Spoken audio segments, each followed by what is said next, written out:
Hola amigos, ¿qué tal? Son todos bienvenidos a la presentación de su programa Agenda Libre. Yo soy Charlie Carvajal. Agradecemos profundamente que nos permitan llegar a sus hogares por este canal 69 de Claro y Aster Tora TV, el canal que te gusta, que cubre toda la República Dominicana y mucho más allá. Transmisión al mundo online en tiempo real a través de nuestro streaming de video en High Definition. También transmisión en redes sociales y la poderosa plataforma de YouTube Tora TV con más de 700,000 suscriptores. Este es su programa Agenda Libre en el prime time de las noches de Tora TV, presentando a nuestro destacado compañero de labores, el periodista Abinader Fortunato. Abinader, ¿cómo estás, hermano? Gracias, mi hermano Charlie. Buenas noches a todos.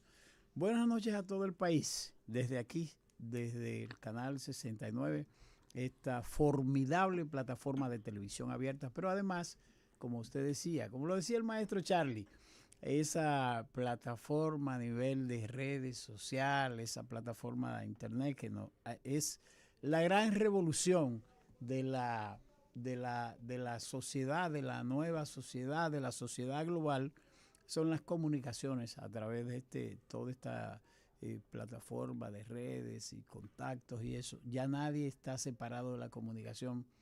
Como decía Abraham Noam Chomsky, una Sí, de las eso. grandes figuras de la comunicación, con su teoría de la aldea global, o sea, somos una aldea. Mira, Charlie, agradecer a todos nuestros amables televidentes de estar aquí con nosotros a esta hora. Y tenemos un programa muy especial hoy porque está con nosotros el historiador militar y director del Instituto de Estudios de Historia del Ministerio de las Fuerzas Armadas, el Ministerio de Defensa. Está con nosotros el doctor Sócrates Suazo Ruiz, además de historiador del Ministerio de Defensa. Antes estuvo como historiador del Ejército. Es una participación, una entrevista muy importante porque vamos a hablar de historia, de academia y de la ocasión oportuna, el 16 de agosto, que la gesta de la restauración, que es importantísimo para que los dominicanos y dominicanas reiteren, ratifiquen su compromiso y su lealtad con los acontecimientos más importantes que posibilitaron el origen de nuestra Si república, Charlie. realmente es necesario que los medios de comunicación retornen a sus raíces, a sus orígenes, que deben ser para orientar, para educar, para entretener. Una gran parte de medios de comunicación, incluso tradicionales, pues han decidido marchar por lo más cómodo, por lo más fácil, y han dejado de lado lo que es la educación de este pueblo, la formación. Y un pueblo sin educación, un pueblo que no conozca su historia, tiende a repetir los mismos errores. De modo que sí, tenemos un contenido interesante, un experto, un intelectual que va a compartir con nosotros todo su bagaje como historiador. Pero antes de esta importante entrevista, hay noticias que hoy han sido Importantísima. las noticias del día. Una gran parte de la sociedad está desconcertada porque el Ministerio Público y las autoridades del sector de la justicia, por decirlo así, pues estuvieron predicando durante mucho tiempo una llamada justicia transparente, una justicia, pues, una lucha en contra de la corrupción, todo esto que se ha enarbolado como un discurso de campaña y que los dominicanos han comprado ese discurso de campaña, Y la pero montaña parió un ratón. entonces, miren, yo no voy a cuestionar la decisión del tribunal que emitió una sentencia donde repartieron culpas y penas a todos los involucrados. Creo que eso es importante. Ahora hay una situación, la jueza que estuvo antes de dar a conocer el veredicto, estuvo haciendo,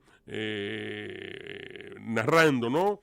En qué consistió Todo lo que todo este ocurrió. proceso, las debilidades de muchas pruebas que se presentaron, una gran parte del dinero que supuestamente se robaron o se desvió, se utilizó en planes de ayudas sociales que tienen muchas instituciones gubernamentales.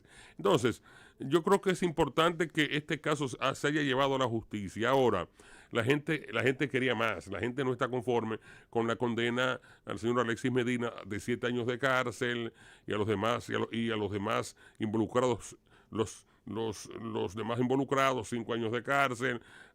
Doña Magalis Medina fue descargada. ¿Por qué existe esa sensación de frustración?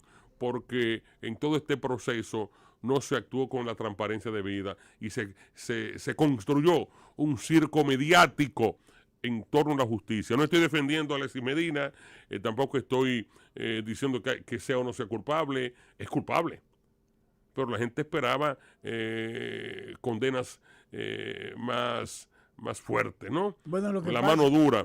Pero, vuelvo y repito, toda esa lucha en contra de la corrupción, toda esa narrativa de justicia transparente, eso entonces se convirtió en un circo manejado de forma grotesca por la ex fiscal del distrito. Ese era, perdóname, la señora perdóname, Charlie. Miriam, ese era el boterismo de la justicia, refiriéndose a Fernando Botero sí. en Colombia. O sea, Entonces, la corrupción inmensamente grande y después... Entonces, pero fíjate, Charlie. La fiscal Miriam Germán, que fue la que enarboló todo el discurso anticorrupción, y es doloroso que se haya escogido a doña Miriam Germán para ser la procuradora fiscal, sencillamente para brindarle la oportunidad de que enfrentara y que se desquitara un asunto personal con Jean Alain. Entonces lo llevó a los tribunales. Una lucha personal, una situación que debieron dirimirla ellos y que ella, producto de esa situación, pues al ocupar la principal posición dentro del Ministerio Público, pues lo tomó a título personal. Y toda esa narrativa... podría ser así. Toda esa narrativa... No necesariamente tiene que ser así tan sí, seguro. Sí, claro, usted tiene su opinión. Me gustaría escuchar su pragmatismo en torno a lo que debe ser la justicia. Mira, Charlie, de verdad que a mí me apena, a mí lo que me produce es una gran pena esto. Porque la República Dominicana en los últimos 30 o 40 años ha tenido una cronología de la corrupción y en vez de descender ha ido subiendo y a pesar de que el liderazgo político, el liderazgo empresarial, distintos sectores han expresado su compromiso de que el país y con su prédica también de que el país disminuya la corrupción, que hagamos una sociedad desde la política más ética, más comprometida con desarrollar los mejores valores, la mayor transparencia, que no sea la sociedad que tenemos ahora. Y digo la vergüenza porque es muy traumático para una familia ver a su papá, a su hermano, a su tío, a su sobrino, tener que ir a prisión aunque sea por un año. La lectura que nos deja esta impronta de la corrupción y que además suscribo lo que tú decías porque se hizo toda una laraca.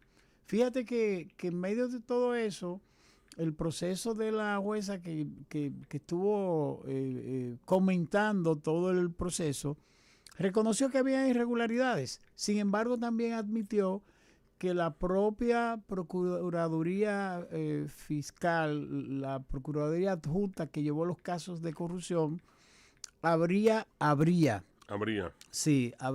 manejado mal algunas partes del proceso. Y entonces, habría de haber, no de abrir. Sí, para que la gente entienda. Habría, perfecta. Sí, con H. Sí, para yo no ser categórico. O sea, fíjate que en muchos de los casos, en el caso de Odebrecht, muchas veces se dijo que el proceso se hizo mal para que terminara como terminó, que la mayoría también fueron... Una truculencia de los abogados y del Ministerio Público. No, y del Ministerio Público. Pruebas débiles para entonces no poder establecer condenas drásticas. Pero y no solo eso, Charlie. Un proceso que inició en el año 2020 5 años después termina así. A nadie le debería llamar la atención lo que está pasando en América Latina.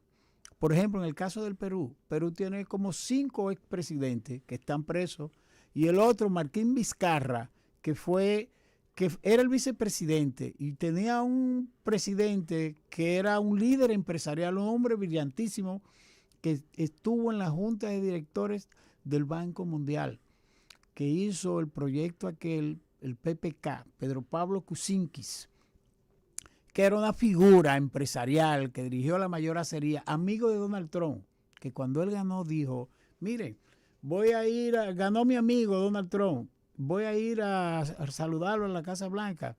En 2016 le dijeron, no, pero ¿cómo ir a la Casa Blanca? ¿Y usted tiene alguna invitación? Él dijo, no, yo voy porque él es mi amigo. Y fue. Pero meses después tuvo que renunciar por el caso de Brecht. Y está preso bajo arresto domiciliario. Ollanta Humala está preso, Toledo está preso, Pedro Castillo está preso por corrupción. Y la actual presidente, Dina Boluarte, está también preparada también para ir para la cárcel por un tema de unos relojes Rolex y unos collares. O sea, ese es un espejo de una sociedad, de una justicia independiente, pero que metió a ese país también en una crisis. ¿Qué es lo que quiero decir? Que nosotros en la República Dominicana deberíamos ser los mayores propulsores de una sociedad política que no se comprometa tanto con la corrupción. Porque es que aquí hay un tejido social de la corrupción que en vez de bajar disminuye. Y esta es la única sociedad que aquí se puede hacer de todo. Y la gente en vez de bajar aumenta. No, eso no tiene parangón. Y la gran preocupación es que la nueva generación, aquí hay muchachos que tienen años. Yo que hice trabajo en La Victoria, en la cárcel modelo de Najayo. Hice trabajo modelo. Había un muchacho que era de Jaina, que estaba preso, se robó un tenis. Se robó unos tenis Converse. Tenía SIDA y tenía 7 años preso. Ese es el tipo de justicia que tenemos aquí. Así es. Entonces, ¿cuál es la lectura que tú das en la calle a esos muchachos que no tienen oportunidades en Capotillo y todos esos sitios? Que aquí se puede robar y hacer de todo y no pasa nada. Pero yo creo que debe hacerse justicia, pero una verdadera justicia. Porque en el caso... Escúchame, tú estás siendo muy condescendiente. No. O estás ocultando algo. A esos muchachos de Boca Chica y de Gualey y de Capotillo, no. El mensaje es a los funcionarios que están ocupando posiciones en estos momentos. El mensaje es que los Bartolomé Pujols, que han sido acusados de actos de corrupción, sin embargo es embajador. Es el caso del que estaba en la lotería y de mucha gente. Y lo que hizo doña Milagros Ortiz Bosch, que hay 276 casos de corrupción de funcionarios del actual gobierno. Entonces, estas condenas, no es que yo quiera que le dicten cadena perpetua a Alexis Medina ni a sus hermanos.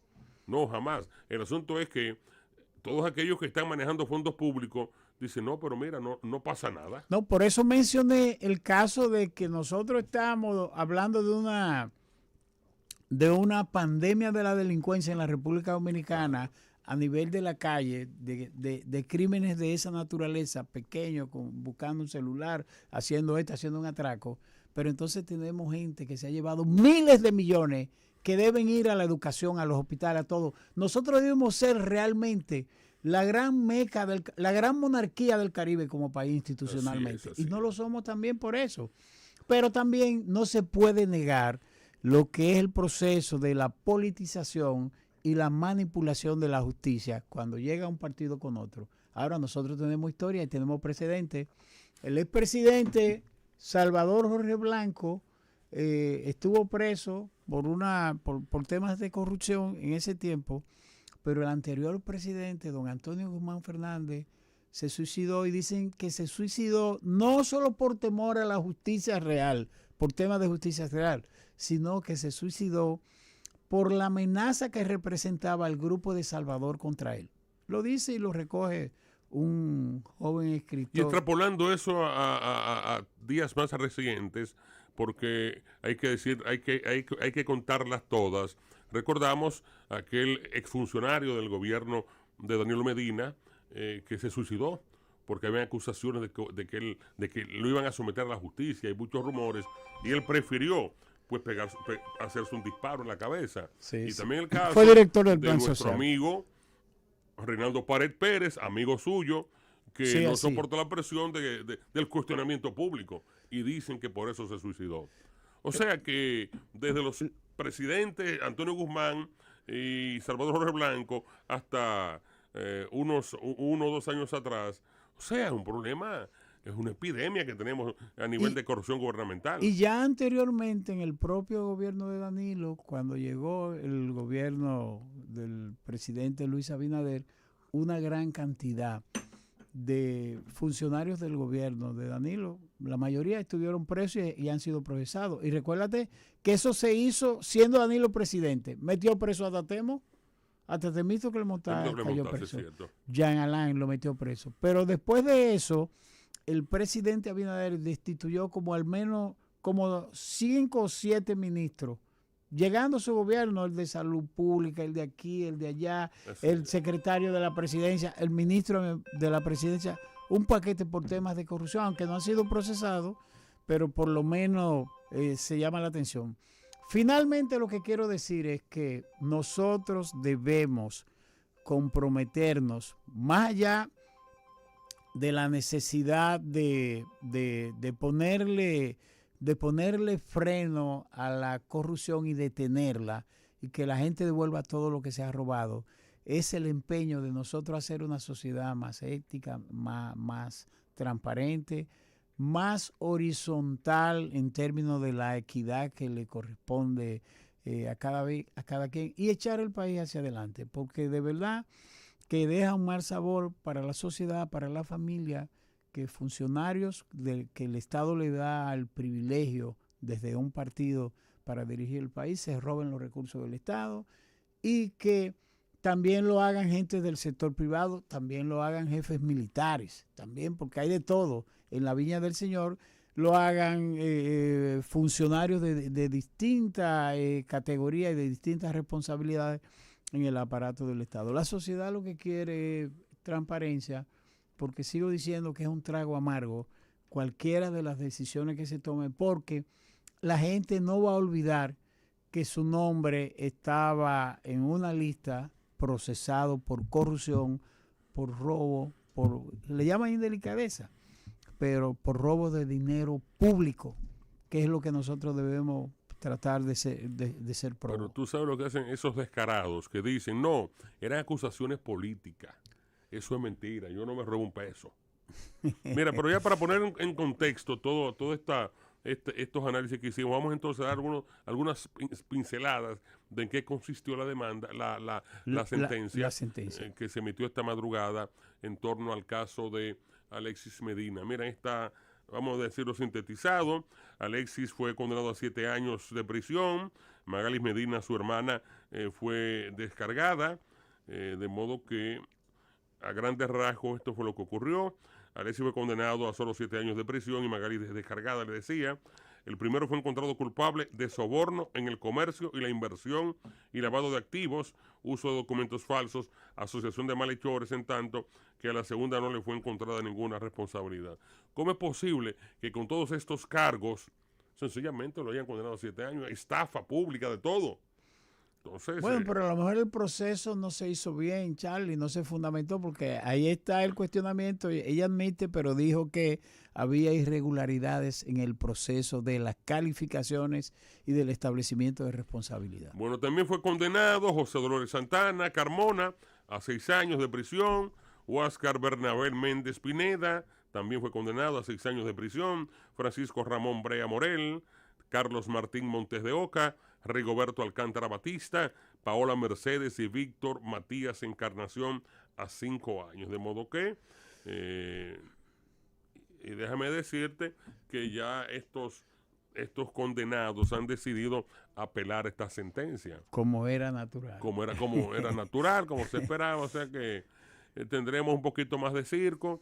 ¿Y los cuartos dónde están? Mira, Charlie, nosotros prácticamente tenemos que irnos sí, claro, a una pausa para entrar con nuestro invitado, pero no sin antes decir que el mundo está pendiente de uno de los encuentros más importantes, la reunión del presidente Donald Trump de Estados Unidos con su homólogo, el presidente ruso Vladimir Putin. Así es. Tema principal, además de los temas de comercio, relaciones exteriores, los conflictos en el mundo, pero el tema fundamental, la guerra de Ucrania. Se van a reunir en Alaska, en una de sus ciudades principales, que es Anchorage, y se van a reunir en una base militar de Estados Unidos. Van a participar por la parte rusa el jefe de cancilleres del mundo, el amigo suyo, ¿cómo se llama? Que vino, estuvo aquí,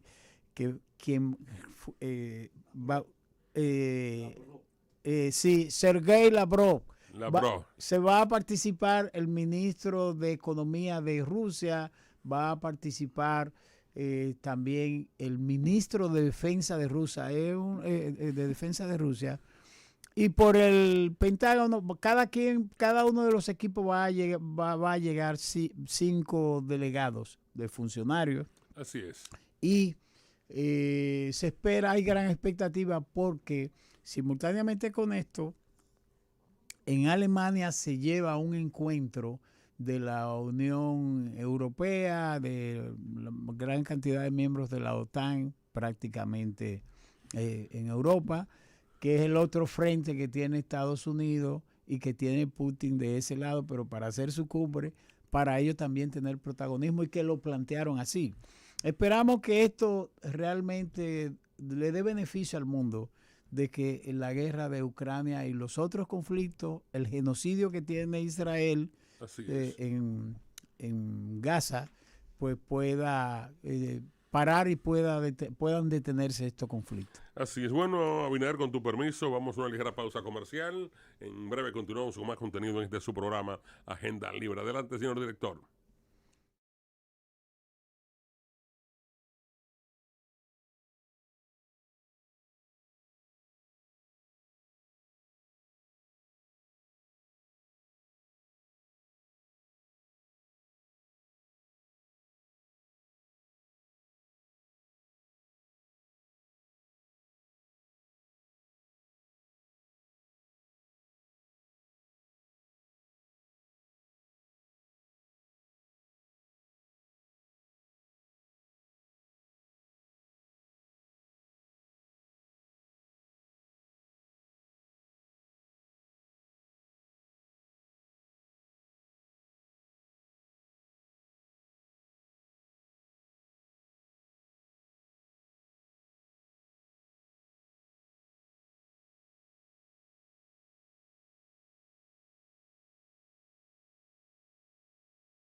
Continuamos con más contenido en este su programa Agenda Libre, canal 69 de Claro, Tora TV, el canal que te gusta. Bueno, vamos a establecer contacto pues con Francisco Marte, quien es presidente del Sindicato Nacional de Trabajadores de la Prensa, pues seccional Santo Domingo Oeste.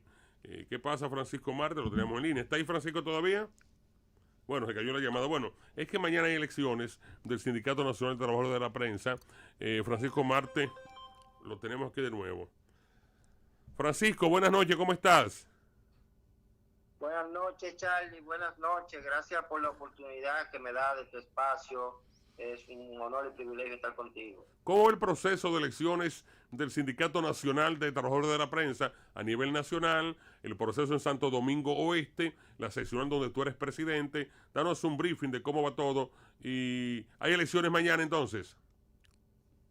Sí, la convocatoria a las elecciones mañana sigue en pie. La Comisión Nacional Electoral dijo que las elecciones siguen en pie, aunque los opositores o la plancha contraria a la que encabeza Manuel Ureña presentaron algunas quejas infundadas a última hora, porque ese es el modo operando de Olivo de León y ese grupo de personas que lo siguen, que quieren invalidar los procesos haciendo todo tipo de marulla a última hora, como pasó con la asamblea del Marcelino, que horas antes de que se celebrara, ellos arbitrariamente la suspendieron.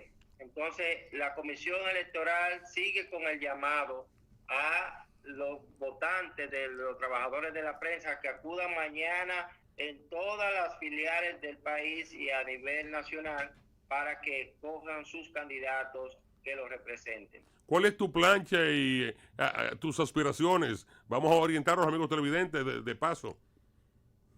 Bueno, yo realmente no estoy aspirando en el Sindicato Nacional de Trabajadores de la Prensa, aunque soy el secretario general de la filial Santo Domingo Oeste y también soy el secretario de Educación a nivel nacional. Pero estamos llamando a toda la militancia, a todos los trabajadores de la prensa, que acudan mañana masivamente a votar por su candidato, independientemente la preferencia que tengan. Nosotros estamos apoyando al compañero Manuel Ureña a la presidencia nacional, a la Secretaría General Nacional del sindicato y a la compañera América Pérez en la filial de Santo Domingo Oeste.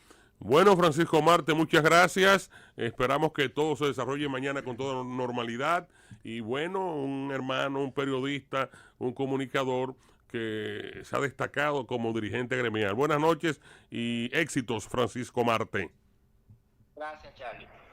Bueno, continuamos acá entonces. Adelante, Abinader Fortunato. Gracias, Charlie. De una vez entramos aquí en la nueva, la segunda parte de Agenda Libre, hoy con la participación muy especial del doctor Sócrates Suazo Ruiz, historiador militar y además director de Historia del Ministerio de Defensa. Buenas noches, doctor Ruiz. ¿Cómo se siente? Bueno, qué alegría que usted esté con nosotros en un momento muy importante para el país. 16, prácticamente estamos ahora en la víspera, a ley de 2 días, en la víspera para la celebración del 16 de agosto, que es una de las campañas militares más importantes. Esta de la restauración. Sí, que definió la república, el origen de nuestro pueblo. Esta vez contra los españoles, porque se había rematado con la otra parte. Realmente hay que, tú sabes que, gracias. Bienvenido. Es muy importante intervenir, compartir estos espacios con la finalidad didáctica de que la gente comprenda lo que es la república. Porque dicen, la restauración de la república. Bueno, uno tiene que explicar lo que es la república.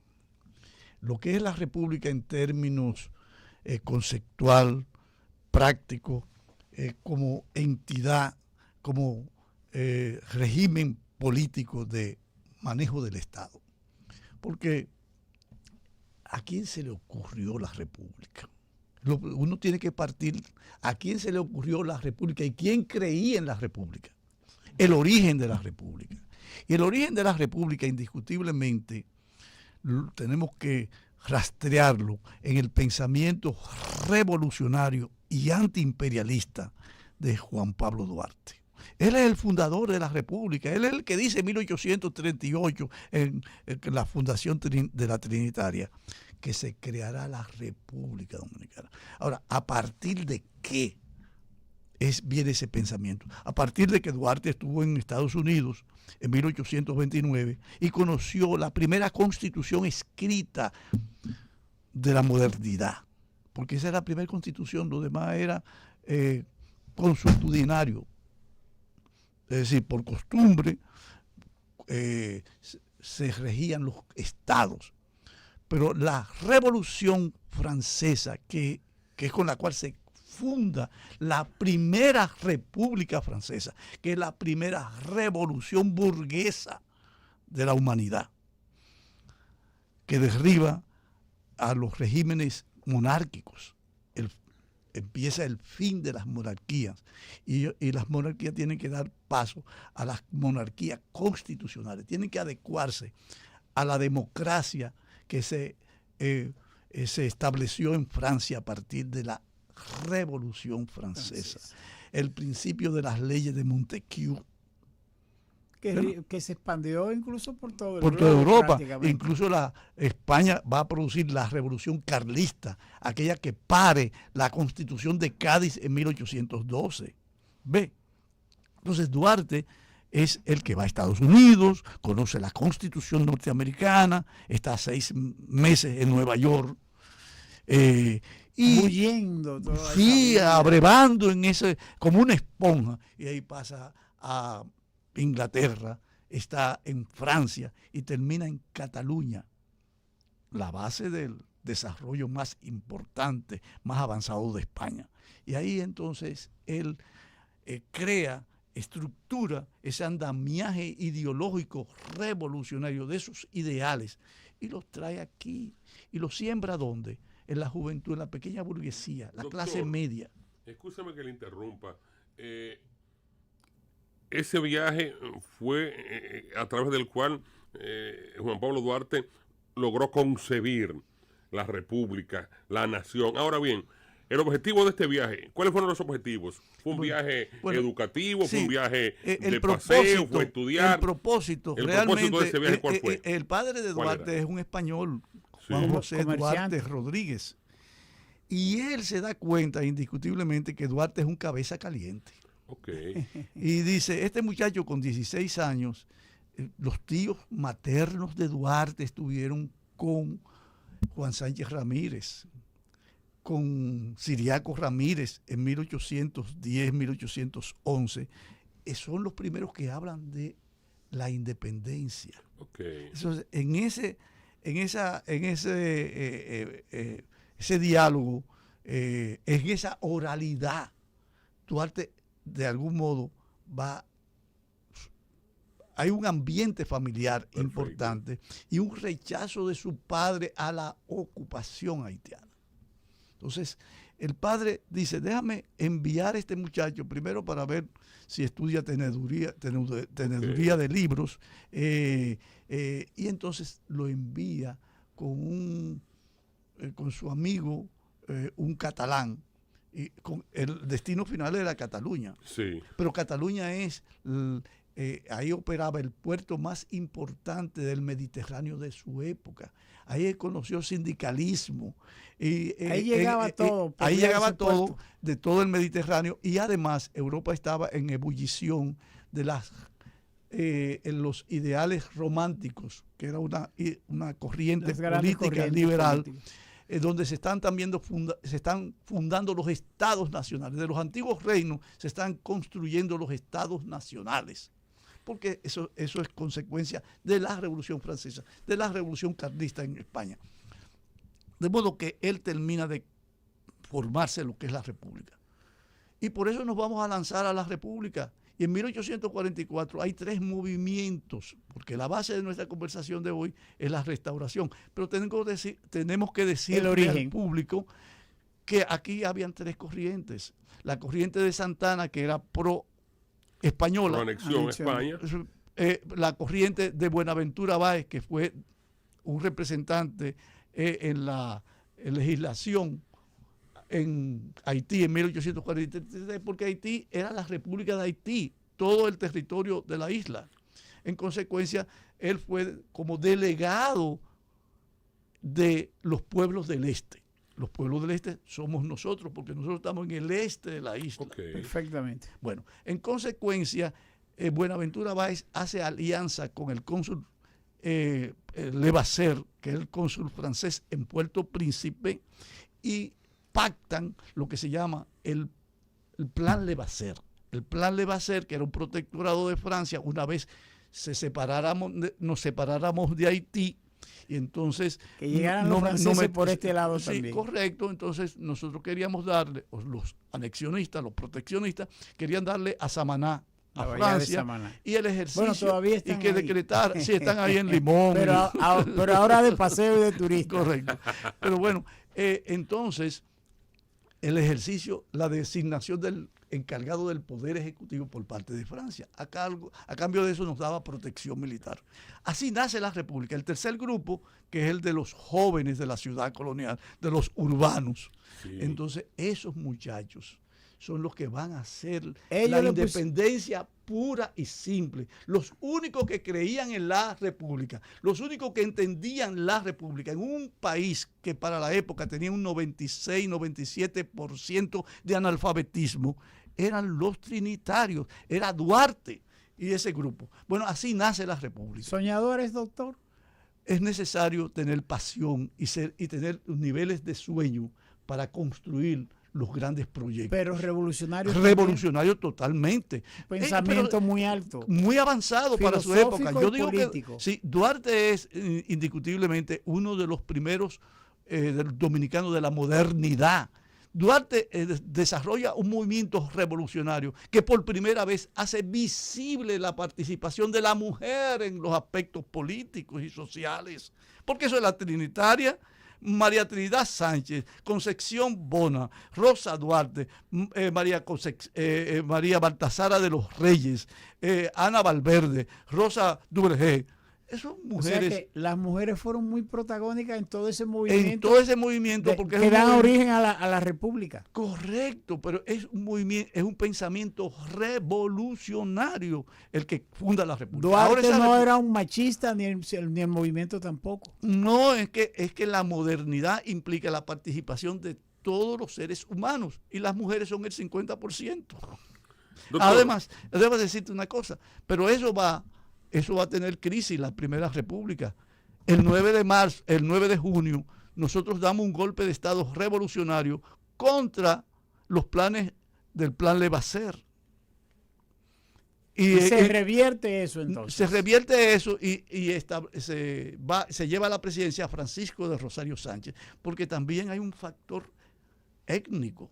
Etnicidad. Duarte es un hombre que dice, los blancos, morenos, cruzados, unidos, marchemos y al mundo mostremos que somos hermanos. Tiene una visión de la composición étnica, de los orígenes del pueblo dominicano, porque conoce la historia, que es lo que tratamos de hacer esta noche. Entonces, ese gobierno de Sánchez dura 2 meses porque hay un golpe de Estado reaccionario que da para darle para atrás. Para darle para atrás, pero finalmente no se le da para atrás, no se hace el plan Levasseur, el protectorado, y la República sigue caminando. Ahora, en ese mismo 44, expulsan a perpetuidad a Sánchez, Mella, Duarte, los trinitarios Pedro Alejandrino Pina y otros, Juan Isidro Pérez.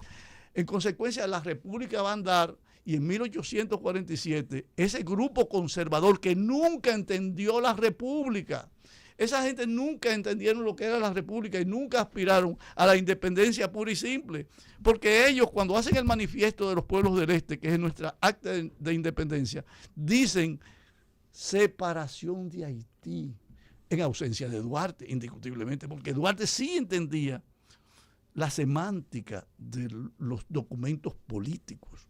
Y en consecuencia vamos a caminar toda la Primera República, que es como se divide Primera República, que termina el 18 de marzo con la anexión, Segunda República, que termina con la ocupación americana de 1916 a 1924, y Tercera República a partir de la desocupación.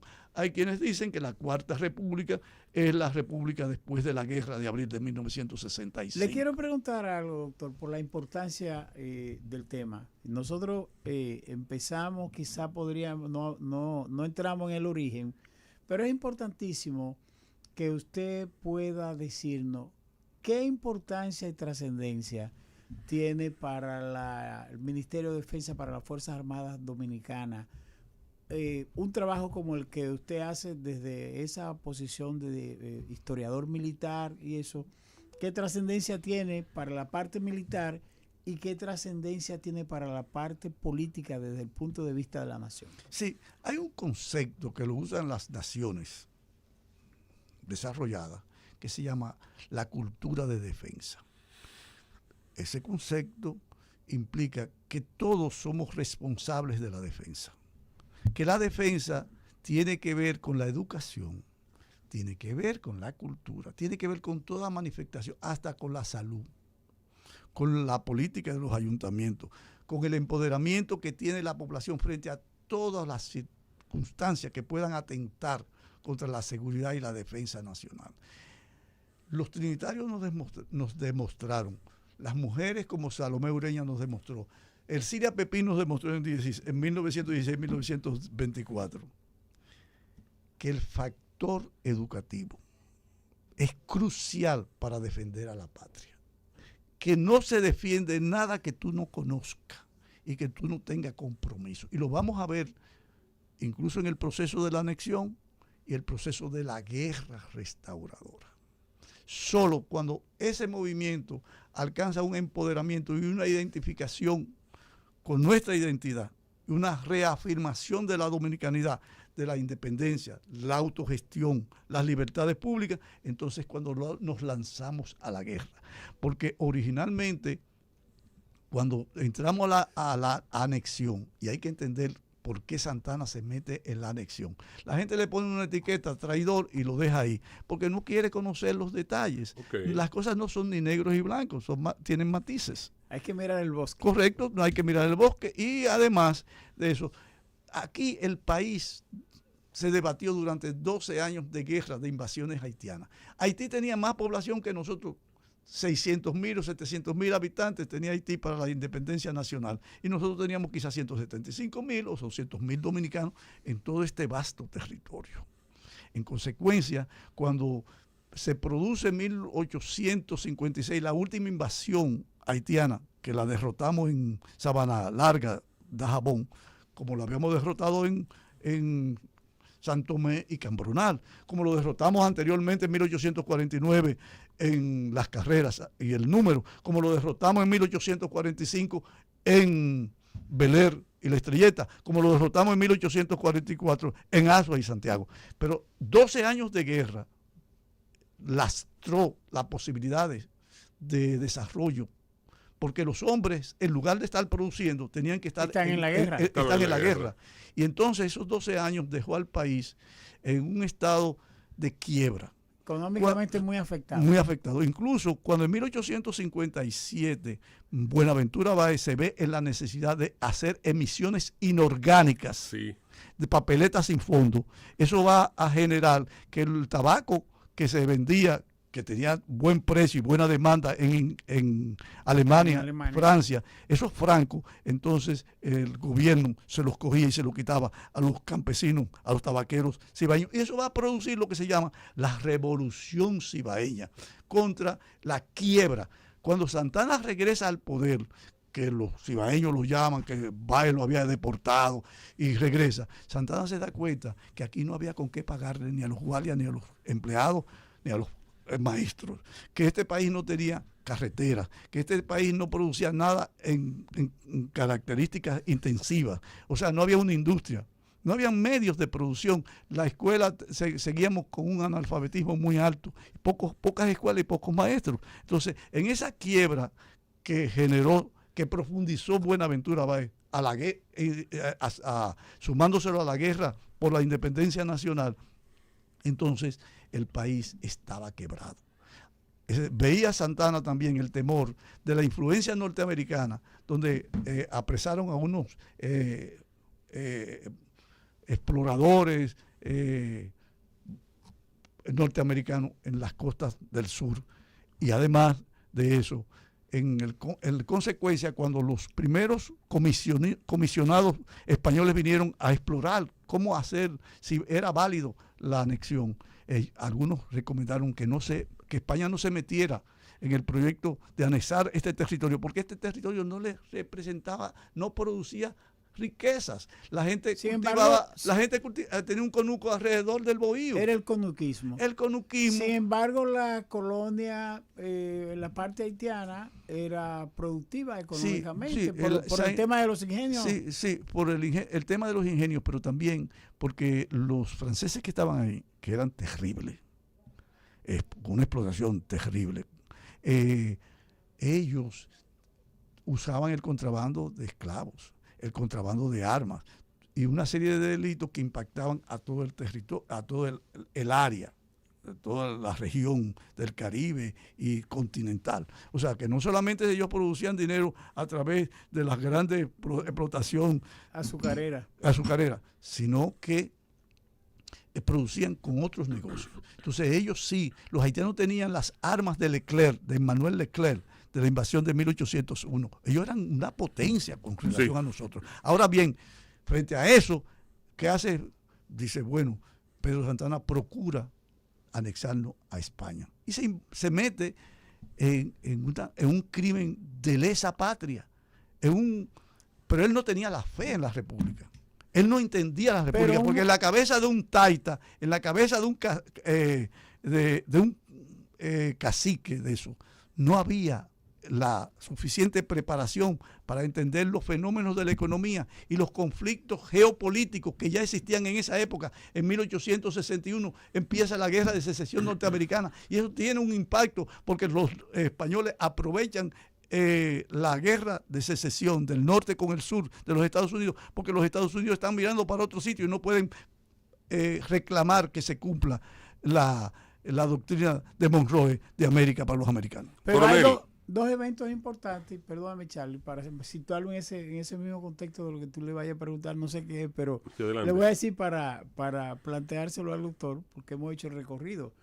Dos elementos importantes a partir de esa situación económica, histórica, las debilidades. Sí, la geopolítica, las debilidades estructurales. Y las debilidades estructurales nuestras.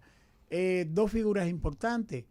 Gregorio Luperón y después de Gregorio Luperón de una vez el hombre que empezó a desarrollar el país, Ulises Heró. Sí, no. Yo quiero situar. Para situar en contexto el tema de la restauración. Tú me llevas muy deprisa.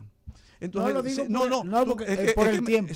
Me lleva muy deprisa. Entonces, si tú metes a Luperón, estás metiendo a Luperón en un momento que no cabe. O sea, el iniciador de la guerra restauradora, el padre de la restauración, se llama Santiago Rodríguez. Sí. El hombre que encabeza en la línea noroeste los movimientos que van a desembocar en el grito de Capotillo. Es ahí. Entonces ya, cuando la guerra, empieza, porque fíjate, hay tres antecedentes importantes. Es en la parte militar, pero hablo fundamentalmente también de la parte política, la lucha que se dieron, la llegada de Lilis y bueno, lo que ocurre es que el país empieza a despegar. Lili es posterior. Lili viene en la Segunda República, porque Lili es un gran combate, era el sargento. Claro. Oye, Luperón entra a la guerra el 6 de septiembre de 1863 en la batalla de Santiago, que duró 6 días, donde Gaspar Polanco, el generalísimo Gaspar Polanco, quema la ciudad.